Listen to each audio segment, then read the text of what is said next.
Amahoro bumva ururimi tuvuga.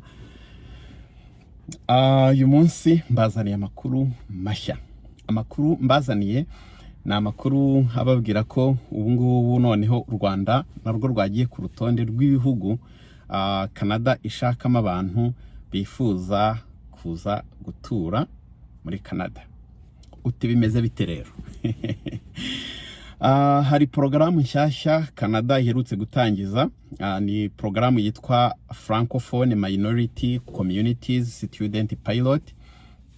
Iyi ni porogaramu Canada ishaka gukoresha yifatanyije n'ibigo by'amashuri byifuza guparticipa muri porogaramu. Hanyuma bikaba bisaba ko umuntu aje kwiga, akaba aje kwiga muri porogaramu itari munsi y'imyaka 2. Hanyuma iyo porogaramu ikaba iri mu Gifaransa cyangwa se 50% y'amasomo azafatiramo azaba ari mu Gifaransa. Amashuri rero amwe namwe yamaze kwemera guparticipa muri porogaramu. Ni ukuvuga ngo wapplying ishuri bakaguha admission, hanyuma ugahita wapplyinga muri leta visa ikwemera kuza kwiga. Hanyuma rero kunyura muri iyi porogaramu ni ukuvuga ko uba wemeye ko uzatura nyuma y'uko urangije amasomo yawe, leta ikagita iguha icyangombwa cyo gutura. Mu kwapplyinga rero harimo na option ishuri rikubaza niba uri muri porogaramu y'abarenterese kuzabona permanent resident bamaze gusoza amasomo yabo. So iyi ni porogaramu nshyashya, amwe mu mashuri agera kuri 1, 2, 3, 4, 5, University of Alberta, Université de Moncton, Université de Hearst, Collège La Cité na Collège Communautaire de Nouveau-Brunswick. Sofa izo nizo université zamaze kwemera kwifatanya na leta muri porogaramu. Ni ukuvuga ngo ubonye admission muri rimwe muri aya mashuri ubu ngubu, hanyuma ugahita wapplyinga muri iyo porogaramu ya leta ikwemera kuza ukiga, wasoza ugahita uba umuturage.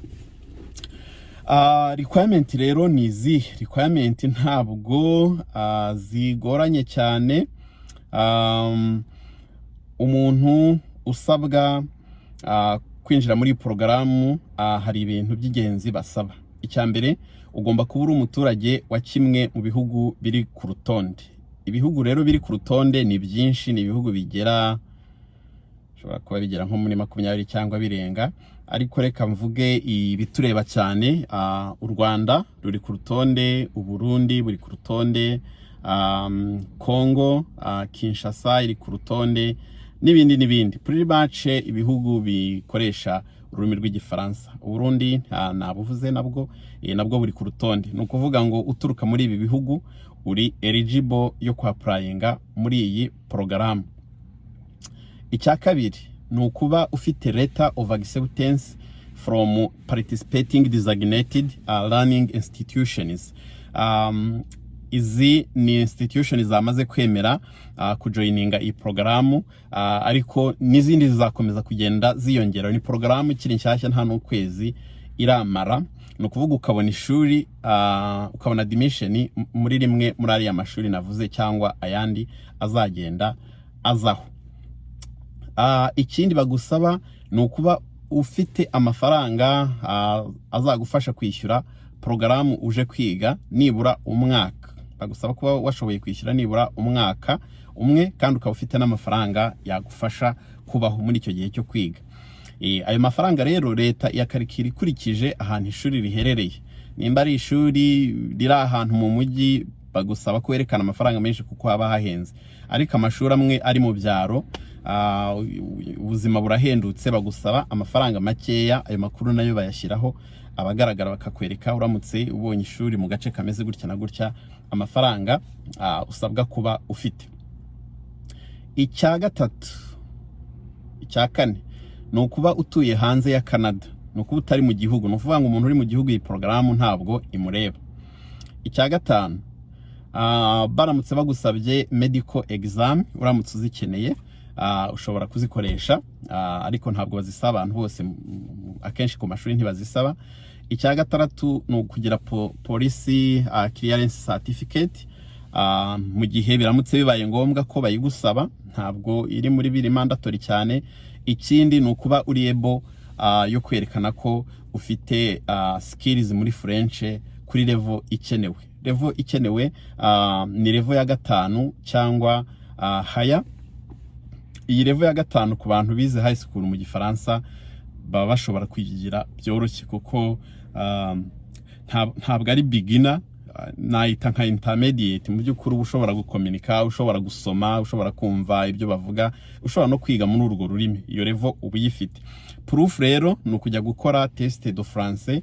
Hari amateste 2 yemewe cyangwa 3, test de valuation de français cyangwa se test de connaissance du français.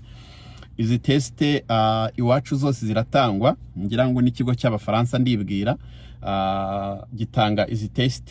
Either one wafata iremerwa, result wabona zaba zemewe. Reka turebe ikindi bavugamo hano. Nibyo ngibyo biri ku rutonde. Hanyuma rero amakuru yandi y'ingenzi arimo nuko muri iyi porogaramu ushobora kwemererwa cyangwa wemerewe no kuzana umuryango wawe uramutse uri mariye, ukaba ufite n'abana. Umufasha wagahabwa icyangombwa kimwemerera gukora mu gihe uri kwiga.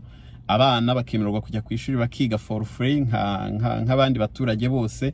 Hanyuma wamara kwiga bagahita bakwinjiza muri porogaramu yo gusaba gutura bitagoranye. Mwibuke ko cyangwa se ku batabizi, mu busanzwe iyo uje kwiga ntabwo baba bashaka kumva ko gahunda ufite ari yo gutura. Iyo uje kwiga uri ukarangiza bavuze ko uzataha, ariko iyo urangije ukabona akazi ukagakora amezi 3 cyangwa umwaka, bishobora kuguhesha amahirwe yo kuhaguma, ukazabona permanent resident binyuze muri iyo porogaramu. Iyi rero yo leta yitangije, ni ukuvuga ngo uzageza muri porogaramu azaba biza ari sure 100% ko azahita abona n'ibyangombwa byo gutura nyuma yuko arangije kwiga.